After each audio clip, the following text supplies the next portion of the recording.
Moscone Center, San Francisco. Every year, tens of thousands of aspiring developers, gaming industry specialists, and video game professionals come to see, learn, and play at the Game Developers Conference, where hardware and software companies come to entice the industry towards their vision of the future of gaming. Hardware was front row this year. The night before the expo floor opened, NVIDIA CEO Jensen Huang took the stage at a downtown hotel ballroom and announced the 1080 Ti, a $699 powerhouse with 3,584 cores, 11 gigabytes of memory, and 11 gigabits per second of memory throughput that's 35% faster than its predecessor. With stories abound of hardware issues and title deficiencies, Nintendo still managed to make a good impression with their Switch, a unique transformable console portable gaming system that earned some love, some hate, and a lot of undecided gamers who want to wait for the games.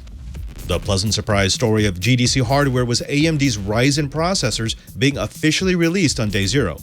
With more performance than Intel's flagship i7 CPUs and at half the price, AMD has earned overall performance bragging rights. Still so, with their 1080p gaming performance dragged down by the fact that most titles are optimized for Intel processors, they spent their GDC time trying to convince developers to optimize for their new architecture.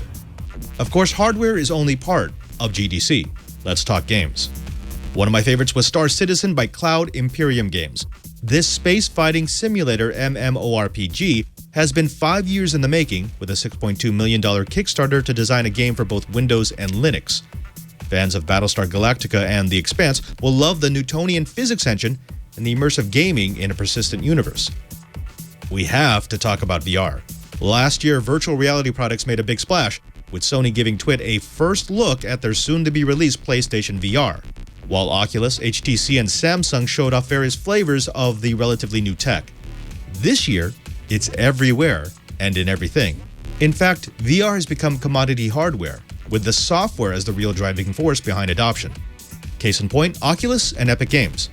Epic brought what is quite possibly the best game made for VR in Robo Recon.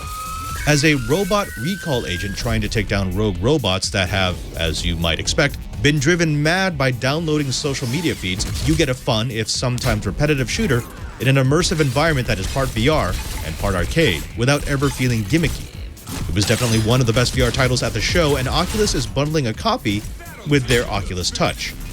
There was plenty more at GDC, from the innovation pavilions to the small kiosks from which the next super game might emerge, to the panels and talks that seem to have more of a political charge than normal.